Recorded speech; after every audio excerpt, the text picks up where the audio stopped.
Assalamualaikum warahmatullahi wabarakatuh. Berjumpa kembali di channel Teguh History bersama dengan Muhammad Teguh Arifianto.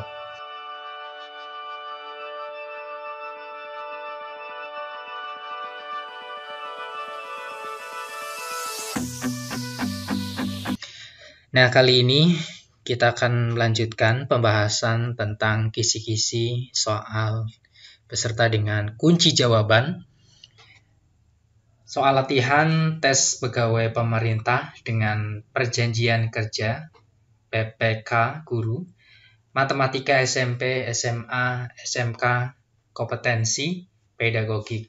Ya, langsung saja kita bahas kisi-kisi kompetensi pedagogik, capaian pembelajaran, menyediakan berbagai kegiatan pembelajaran untuk mendorong peserta didik mencapai prestasi secara optimal. Nah, di sini indikator esensialnya. Ini melanjutkan ya, yang ke-12, menentukan kegiatan pembelajaran yang memotivasi berprestasi sesuai dengan materi. Oke, kita bahas soal nomor 12. Kegiatan-kegiatan pembelajaran berikut ini yang dapat memotivasi siswa untuk berprestasi sesuai dengan materi yang sedang dipelajari adalah yang A, memberikan reward bagi yang berprestasi, B, menjelaskan cara belajar agar berprestasi, C, memberikan hukuman bagi yang tidak berprestasi, kemudian yang D, memberitahukan manfaat materi yang baru dipelajari, yang E, menjelaskan materi dan memberi contoh-contoh soal yang banyak. Nah, dari soal nomor 12 ini, jawaban yang tepat itu adalah yang D, ya, memberitahukan manfaat materi yang baru dipelajari. Nah, kita bahas ya, kenapa jawabannya itu. Salah satu faktor intrinsik yang menyebabkan siswa termotivasi mempelajari suatu materi adalah siswa tersebut merasakan pembelajaran tersebut bermakna ya. Salah satu kegiatan pembelajaran yang bermakna adalah, jawabannya tadi adalah yang D ya, yaitu memberitahukan manfaat materi yang baru dipelajari. Oke ya, mudah ya. Oke, kita lanjut ke kisi-kisi berikutnya. Capaian pembelajaran, memahami prinsip-prinsip penilaian dan evaluasi proses dan hasil belajar sesuai dengan karakteristik mata pelajaran yang diampu. Di sini indikator esensialnya ada 3 ya. Mulai dari nomor 13, menentukan soal yang valid sesuai dengan indikator yang diberikan. Kemudian yang ke-14, menentukan soal yang bermakna. Yang ke-15, memilih persoalan yang mendidik. Kita lanjut soal nomor 13. Diketahui indikator menyelesaikan masalah yang terkait dengan relasi antar himpunan. Soal yang cocok untuk mengukur ketercapaian indikator tersebut adalah yang A. Diketahui A adalah himpunan bilangan asli yang kurang dari 10. Himpunan B adalah himpunan bilangan prima yang kurang dari 15. Tentukan A irisan B. Kemudian yang B, suatu kelas terdiri dari 16 siswa putri dan 10 siswa putra. Jika diketahui 20 siswa senang bermain bola voli dan 6 siswa senang berenang, 5 orang siswa senang bermain voli dan renang, berapa banyaknya siswa yang tidak senang bermain voli maupun renang? Yang C, diketahui A adalah himpunan bilangan real yang lebih dari 1 dan kurang dari 10. Himpunan B adalah himpunan 4 bilangan-bilangan prima yang bermakna. Tentukan A gabungan B. Kemudian yang D, suatu kelas terdiri dari 16 siswa putri dan 10 siswa putra. Jika diketahui 10 siswa senang bermain bola voli dan 15 siswa senang berenang, 5 orang siswa tidak senang bermain voli dan renang, gambarkan diagram Venn yang menggambarkan hubungan himpunan siswa yang senang dan juga tidak senang bermain voli maupun renang. Dan yang E, Diketahui A adalah himpunan bilangan real yang lebih dari 3 dan kurang dari 10. Tentukan banyaknya anggota A. Nah, di sini pertanyaannya kaitannya dengan indikator ya, untuk mengukur ketercapaiannya. Nah, jawaban yang tepat untuk soal nomor 13 adalah yang D. Ya, di sini D itu suatu kelas terdiri dari 16. Ini pertanyaannya adalah gambarkan diagram Venn. Ini mengukur ketercapaian indikator. Pembahasan detailnya seperti ini. Relasi antar himpunan menggambarkan posisi dua himpunan itu sama. Yang saling asing, berpotongan, atau yang satu merupakan bagian dari yang lain. Nah, jawaban selain D ini menanyakan kardinalitas ya, himpunan atau hasil operasi antar himpunan. Jadi jawaban yang tepat, yang benar itu adalah yang D. Bisa ya? Oke, kita lanjut ke soal nomor 14. Dari soal-soal di bawah ini, manakah yang merupakan soal yang bermakna untuk mengukur penerapan konsep persegi panjang?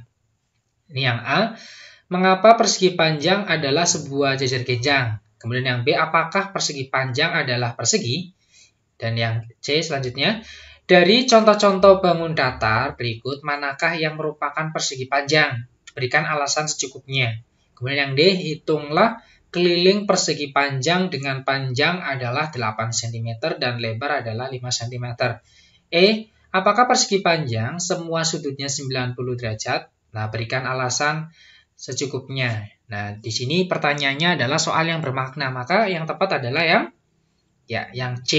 Dari contoh-contoh bangun datar, nah ini ada kata-kata contoh, ini dimaksudkan terkait dengan mengamati ya. Kemudian di sini yang ditanyakan adalah bangun datar persegi panjang. Nah, pembahasannya, seseorang dikatakan memahami suatu konsep apabila dapat menentukan mana contoh dan mana yang bukan contoh dari konsep tersebut. Nah, jawaban yang benar adalah C, yaitu dari contoh-contoh bangun datar berikut, manakah yang merupakan persegi panjang? Berikan alasan secukupnya. Nah, ini udah jelas ya. Contoh-contoh ini menunjukkan bahwa di situ ada pembelajaran bermakna, artinya bisa mengamati dan bisa menjawab secara langsung. Oke, next ke soal nomor 15. Dalam sebuah pembelajaran tentang bentuk aljabar, nah ini 2A ditambah 3B diilustrasikan oleh siswa sebagai jumlahan 2 buah apel dan 3 buah jeruk. Siswa lain mengilustrasikan jumlahan dari buah apel yang berada pada 2 kardus besar dan 3 kardus kotak kecil. Nah, tindakan yang tepat yang dapat dilakukan oleh guru untuk menangani perbedaan pendapat siswa tersebut adalah yang A, menjelaskan bahwa kedua jawaban tersebut benar. Kemudian yang B, meminta siswa untuk melihat kembali tentang definisi variabel. Yang C, meminta siswa untuk melihat kembali unsur dari bentuk aljabar. Yang D, memberikan soal lain agar siswa dapat mendapatkan pola. Ya. Kemudian yang E, memberikan selamat bagi siswa yang menjawab dengan benar.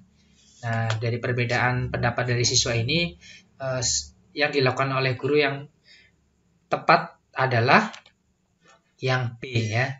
Meminta siswa untuk melihat kembali tentang definisi variabel. Jadi guru itu menyampaikan bagi siswa yang tadi berpendapat untuk lebih memahami dengan baik terkait definisi variabel. Nah, pembahasannya, untuk bisa memberikan justifikasi sesuatu itu benar atau salah, seseorang harus tahu dasar atau kesepakatan yang telah dibuat.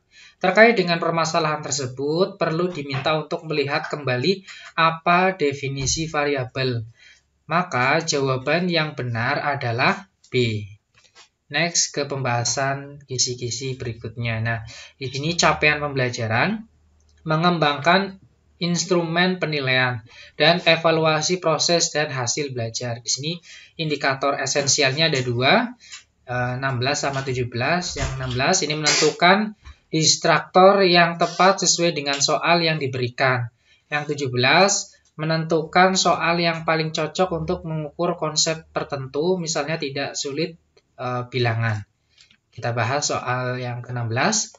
Diketahui barisan 1/2, 1/4, 1/8, titik-titik, tentukan suku ke-8 barisan tersebut. Nah, dari pilihan jawaban tersebut yang merupakan pengecoh yang kurang tepat adalah A. 1/128, B. 1/256, C. 1/512, D. 1/1024, yang E 1/2 tambah 2 sampai dengan sebanyak ini. Nah, yang kurang tepat di sini, pengecoh yang kurang tepat ya jelas sekali di sini adalah yang E jawabannya. Nah, pembahasannya untuk menentukan distraktor yang tepat sesuai dengan soal yang diberikan, maka distraktor itu tidak boleh mencolok bentuknya dengan option yang lain. Distraktor harus merupakan jawaban dari peserta tes yang salah dalam prosedur maupun konsep penyelesaian masalah tersebut. Jadi jawabannya yang mencolok berbeda dengan option yang lain. Nah, kita bahas soal yang ke-17. Diketahui bahwa pada suatu segitiga siku-siku, kuadrat sisi miring sama dengan jumlah kuadrat sisi yang lain dalam segitiga tersebut. Nah, soal yang paling cocok untuk mengukur penguasaan konsep tersebut adalah A. Sebutkan 3 bilangan yang merupakan triple Pythagoras. Yang B. Suatu segitiga ABC mempunyai sisi 12 cm, 13 cm, dan 15 cm. Apakah segitiga tersebut merupakan segitiga siku-siku? Yang C, suatu segitiga ABC mempunyai sisi A sama dengan 2 cm, B sama dengan 3 cm, dan C sama dengan 25 cm. Apakah C merupakan sisi miring segitiga tersebut? Kemudian yang D, sebutkan rumus Pythagoras. Yang E, tuliskan teorema Pythagoras. Nah, di sini yang ditanyakan adalah soal yang paling cocok untuk mengukur penguasaan konsep. Nah, penguasaan konsep yang tepat adalah yang jelas ya. Di sini suatu segitiga ABC mempunyai sisi, ini nilai panjang sisinya. Kemudian ditanyakan apakah C merupakan sisi miring segitiga tersebut. Di sini pemahaman secara konsep berarti menerapkan rumus ya, rumus yang digunakan. Jadi jawabannya yang C. Nah, pembahasannya pemahaman siswa tentang kalimat kuadrat sisi miring sama dengan jumlah kuadrat sisi yang lain ya. Dalam segitiga bisa juga terjadi bukan kuadrat dari A ditambah kuadrat dari B sama dengan C kuadrat dari C, akan tetapi kuadrat dari A ditambah B sama dengan kuadrat dari C. Maka soal C cocok untuk mengukur penguasaan konsep teorema Pythagoras. Oke, lanjut ke kisi-kisi berikutnya. Capaian pembelajaran, memanfaatkan hasil penilaian dan evaluasi untuk kepentingan pembelajaran. Indikator esensialnya yang ke-18, menentukan suatu tindakan untuk menangani kesalahan siswa dalam menjawab suatu soal. Di sini sudah ada hasil penilaiannya, kemudian akan dibahas secara detail, dievaluasi untuk kepentingan pembelajaran. Nah, kita lihat soalnya yang ke-18. Pada saat siswa diberi soal tentang masalah kombinasi, nah siswa banyak yang salah dalam menjawab soal tersebut. Nah, setelah dianalisis, kesalahan mereka dikarenakan salah dalam menerapkan rumus dan menganggap permasalahan yang diberikan adalah masalah permutasi. Nah, tindakan yang sesuai dengan menangani kesalahan siswa dalam menjawab soal-soal tersebut adalah yang A, memperbanyak contoh-contoh soal yang menggunakan rumus kombinasi. Kemudian yang B, memberikan latihan masalah-masalah kontekstual tentang permutasi. Yang C, memberikan latihan masalah kontekstual yang dapat membedakan antara permutasi dan kombinasi. Kemudian yang D, membandingkan rumus permutasi dan kombinasi.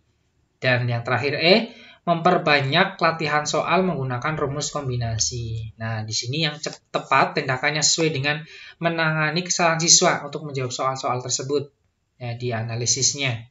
Nah, jawaban yang tepat adalah yang C. Nah, memberikan latihan masalah-masalah kontekstual atau lebih ke nyata ya, yang real, yang dapat membedakan antara permutasi dan kombinasi. Nah, pembahasannya, saat siswa diberi soal tentang masalah kombinasi, siswa banyak yang salah dalam menjawab soal tersebut. Karena para siswa menerapkan rumus dan menganggap permasalahan yang diberikan adalah masalah permutasi. Hal ini dapat diindikasikan bahwa siswa kurang memahami permasalahan yang ada termasuk masalah permutasi atau kombinasi. Untuk itu, tindakan yang sesuai untuk menangani kesalahan siswa dalam menjawab soal-soal tersebut adalah jawaban C, yaitu memberikan latihan masalah-masalah kontekstual yang dapat membedakan antara permutasi dan kombinasi. Lanjut ke kisi-kisi berikutnya, capaian pembelajaran. Melakukan penelitian tindakan kelas untuk meningkatkan kualitas pembelajaran dalam mata pelajaran yang diampu. Kemudian yang indikator esensialnya ada 2 di sini. Yang nomor 19, menentukan tujuan penelitian tindakan kelas yang cocok sesuai dengan masalah pembelajaran yang diberikan. Kemudian yang 20, menentukan poin-poin yang harus ada pada kajian teori dalam suatu judul atau masalah. PTK ini adalah penelitian tindakan kelas. Kita bahas soal yang ke-19. Dalam sebuah kelas, mayoritas siswa kurang aktif mengikuti pembelajaran, sehingga siswa terlihat sering mengantuk ketika mengikuti pembelajaran. Nah, di antara tujuan penelitian tindakan kelas berikut yang sesuai dengan permasalahan ialah A. Meningkatkan keaktifan siswa melalui pendekatan pembelajaran matematika realistik. Kemudian yang B, membandingkan keaktifan siswa sebelum dan sesudah penerapan pendekatan pembelajaran matematika realistik. Yang C, mengembangkan perangkat pembelajaran dengan menggunakan pendekatan pembelajaran matematika realistik. Yang D, mendeskripsikan faktor-faktor yang mempengaruhi keaktifan siswa dalam pembelajaran. Kemudian yang E, mendeskripsikan faktor-faktor yang mempengaruhi rendahnya prestasi belajar matematika. Nah, ini kira-kira judul yang tepat dari permasalahan di soal nomor 19 adalah yang A ya, meningkatkan keaktifan siswa melalui pendekatan pembelajaran matematika realistik. Ini lebih efisien dan lebih singkat, padat ya, tidak terlalu panjang lebar. Tapi sudah di sini ada keterangan meningkatkan keaktifan ya, agar siswanya itu antusias, tidak mengantuk. Nah, pembahasannya, penelitian tindakan kelas bertujuan untuk memperbaiki proses pembelajaran. Kalau dalam pembelajaran mayoritas siswa kurang aktif, maka PTK itu dilakukan dengan tujuan melakukan pembelajaran yang bisa meningkatkan keaktifan siswa. Untuk itu, jawaban yang tepat adalah jawaban yang A. Next, soal yang terakhir, soal yang nomor 20. Diketahui judul PTK, penerapan problem posing ya, untuk meningkatkan kemampuan berpikir kritis siswa kelas 7A SMPN 1/3. Nah, yang pertama berpikir kritis, yang kedua problem basic learning, yang ketiga pengajuan masalah, yang keempat pembelajaran matematika dari poin-poin materi tersebut. Yang harus dibahas dalam kajian pustaka adalah A. 1 dan 2, B. 3 dan 4, yang C. 1, 2, dan 3, kemudian yang D. 1 dan 3, yang E. semua benar ya. Nah, jawaban yang tepat adalah 1 dan 2. Nah, pembahasannya, kajian pustaka itu berfungsi untuk memberikan landasan teori terkait dengan materi topik penelitian. Nah, yang akan dilakukan. Nah, terkait dengan judul tersebut pada kajian pustaka, sekurang-kurangnya membahas tentang berpikir kritis dan pengajuan masalah atau problem posing ya. Problem posing di sini kita lihat. Nah, posing di sini kita kaitkan bahwa yang pertama ini berpikir kritis masuk ya. Kemudian yang kedua ini yang diterapkan di sini, problem basic learning. Jadi yang lain tidak masuk di pembahasan kajian pustaka. Oke, itu dulu ya. Terima kasih, semoga bermanfaat. Jangan lupa like, subscribe, dan komentar ya, yang di kolom komentar ya. Silakan, dan saya akhiri. Assalamualaikum warahmatullahi wabarakatuh. Tetap semangat, sehat, dan optimis meraih prestasi.